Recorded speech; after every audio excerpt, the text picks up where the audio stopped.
Warning, this content may be disturbing to some audiences. Subscribe, if you dare.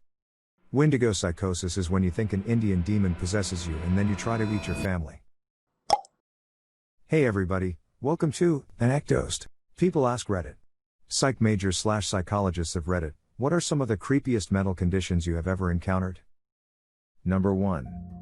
A lot of people know about phantom limb syndrome, in which someone continues to feel as if their limb is still there after it has been amputated, often in great pain. Another interesting one that not many people know about and is almost kind of an opposite is body integrity identity disorder, which is when a person has extremely strong feelings that one or more of their limbs does not belong to them, despite being functional, and often they really want to amputate. From their descriptions, it seems that it is actually very psychologically painful, sometimes to the point that they will self-amputate because no doctor is willing to amputate a healthy limb. Number 2. Reactive attachment disorder. I worked at a group home for kids with this disorder and it was creepy before I fully understood it. Children who have suffered severe abuse and neglect early in life often have their ability to form healthy attachments to caregivers, or anyone, destroyed. Some of them would cling to me, call me mommy, and beg to come home with me 30 seconds after I met them.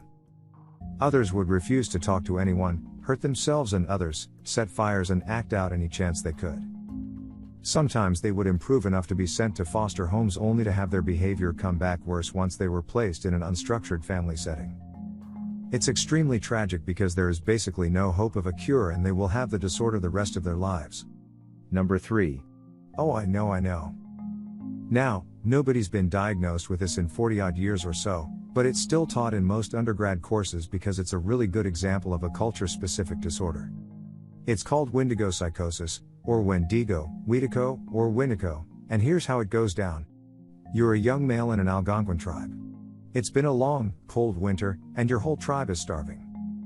You and your hunting partner have been out hunting for moose or deer or even a bear if you have to, but you've totally struck out. You're starving. He's starving. And you've seen the way he's starting to look at you over the fire at night. So you do what you have to do before he does. You kill him and eat him. You know what happens when you eat another man, but you're starving and it cannibalizes or dies. So you eat him. And the Windigo comes and possesses you, because the Windigo possesses everyone who eats someone else. 1. And now that the Windigo has possessed you, you're hungrier than you were. Hungrier than you've ever been before. But the only thing you're hungry for is more people. So you back to your tribe and one of two things happen. You tell someone, and they attempt to cure you by having you eat melted bear fat until you vomit the heart of ice you now have because you are a Windigo demon. 35% of reported cases were cured by this method. 2. You don't tell anyone, go back to your tribe, and attempt to kill and eat a family member. You will eventually be stopped and killed during your murder/cannibalism rampage, and your remaining family members will burn your body and scatter the ashes to prevent the Windigo from possessing them too, the other 65% of reported cases. TL, Drive, Windigo psychosis is when you think an Indian demon possess you and then you try to eat your family. Number 4. Fatal familial insomnia is pretty freaking scary. Suddenly, you just start not being able to fall asleep, and you're gone within 7 to 36 months. You gradually lose the ability, along with a number of other symptoms over time, until it eventually, at the end of the last stage, you'll have not slept in a long time, will have been hallucinating and suffering from dementia, and eventually die. Only 40 families, about 100 people, have the disorder. Also, if you have it, there's a good chance you'll have kids by its onset, making the disorder pass down ever further. Scary stuff. Number 5. Split brain syndrome. Sometimes as a means of treating severe seizures/epilepsy, surgeons will sever the corpus callosum, the connecting tissue between the two lobes of the brain. The good news is that future full-blown seizures are limited to one half of the brain, leaving the patient aware and able to take precautionary measures. The bad news is that, thanks to the lateralization of function, there are essentially two minds in the skull that can each only react to certain forms of stimuli. Patients usually develop workarounds though. The weirdest part is the occasional outcome of alien hand syndrome, in which one of the brains takes control of one hand and uses it independently.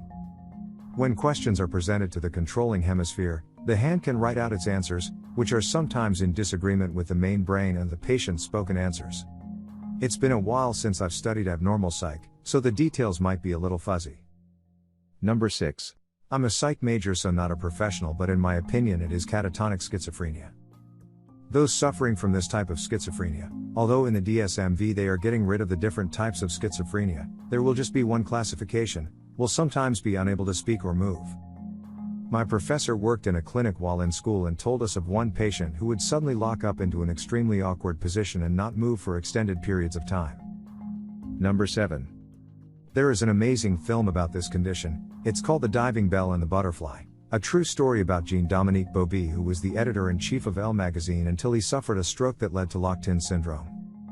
The film was adapted from a book that he wrote using only one eyelid to communicate. From the wiki, the entire book was written by Bauby blinking his left eyelid, which took 10 months, 4 hours a day.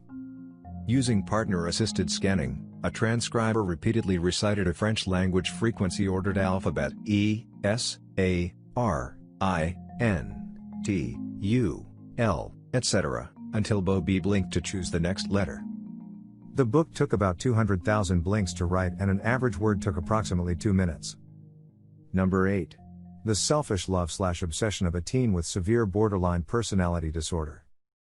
This girl got hold of a razor and carved a boy's name, let's call him Steve, 10 times into various parts of her body. Then she had sex with another boy so that she could get pregnant, have an abortion, tell her friends that the child was Steve's, and that Steve had pressured her to have the abortion. All this time she had been spying nightly on Steve, had fake installed cameras in his house while he wasn't there to make sure he wasn't dating anyone else, and had introduced herself's close family members as Steve's girlfriend, while Steve wasn't around. The kicker, Steve didn't know this girl. He vaguely recalled meeting her once, but didn't know her name until I sought him out. He knew someone was pretending to be his girlfriend, but didn't know who. Number 9. Wife is a psychologist. She says shared delusional disorder. Woman and her mother had paranoid delusions about mom's ex-husband, and were convinced he was stalking them and breaking into their house. The ex had gotten the woman's son, aged 6, a modeling contract, and they thought that every picture of a kid in a magazine was him. The images that didn't look like him they claimed were photoshopped. This was so weird and creepy since two people shared the same delusions. Number 10. Psychologists here work specifically with kids with degenerative/developmental disorders. And in my day I have seen some shit. There is nothing creepier than something called happy puppet syndrome, aka Angelman syndrome. It's a disease most commonly found in children where they always have a happy effect, even when hurt or sad. And top it all off, their gross motor skills are affected in such a way that their limbs move as if they're on marionette strings. Number 11. My favorite is dissociative fugue. It's incredibly rare. Essentially what happens is one day, your mind goes blank and you move. Once you've reached a location you start building a new life for yourself. New name and everything. If questioned about your old life you either get very upset or brush it off, and when asked about your past as a member of your new life, you have nothing to say. Eventually, after months or years, your mind snaps again and you return home to relive your original life, unaware it happened. It's usually brought on through stressful trauma. Number 12. I worked as a case manager in a psych ward, and was sworn into Superior Court 3, which dealt with kids being removed from the home along with various other juvenile cases. The worst I got from my boss in the court was a 15-year psych case. The boy was removed from the home of his single mom and 2 little sisters. He had obvious control issues, almost seemed mentally retarded. Learning more about him, he was incredibly manipulative. He could manage to get other people to do all sorts of things, then snap back into the almost retarded innocent person. I knew his mom wanted him in a full psych ward, and that precipitated his removal. After a long couple months of constant trips to juvie and to his community living area, I was questioning him about his statement that mom doesn't want me anymore. I asked him that couldn't possibly be true, what makes you think that? He turned cold as day, voice changed, eyes flared, stared right into my eyes and said in a deep voice, "Because I hate her." I was taken aback. After consulting the court and having the whole family go to a new psychiatrist and more educated therapists, it came out that not only was this true, but he had hated his 2 little sisters in the past multiple times. His mom only once before the cops were called, and he was removed, although at the time we didn't know that was why he was removed. When the cops came he was acting out and violent already, so he was removed on that basis. He later had to be moved to a more intensive facility. Between that and the crappy pay between 2 jobs that were crazy hard, I decided to go back to school. Number 13. Hey there. I'm a therapist.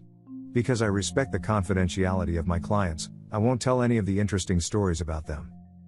As most people will tell you, psychotic disorders, or symptoms, and personality disorders tend to be the most shocking or unsettling. I've worked with violent sex offenders, including minors, ASPD clients, layman's terms, sociopaths or psychopaths, borderline clients, schizotypal clients, and addicts, along with the more run-of-the-mill clients. Personally, I've never been rattled by them, but that's part of why I went into psychology. Instead of being scared by the bizarre, I tend to be made curious. Instead, I'll give some general information about some of the more bizarre disorders out there. My favorite bizarre psychological phenomena to bring up in this type of conversation is the culture-bound syndrome of Koro. It occurs in Asian cultures and is typified by an irrational fear of the penis receding into the body, causing harm.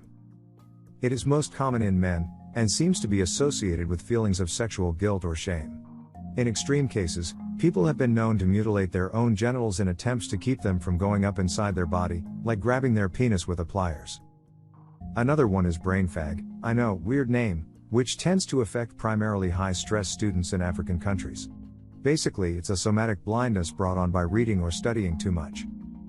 Pica is a disorder where people have an uncontrollable hunger for unusual items like clay, chalk, hair, paint chips, etc. I've read about extremely bad cases of hair pica where people have to have surgery to remove enormous hairballs from their stomach, as it is not properly digested. Obviously, eating other inorganic things can have serious health repercussions. Glove paralysis is another pretty interesting somatic disorder, in which the person can't feel or move their hands from the wrist down. Because of how your nerves are arranged in your arm/hand, there is no way that it could be caused by actual nerve damage.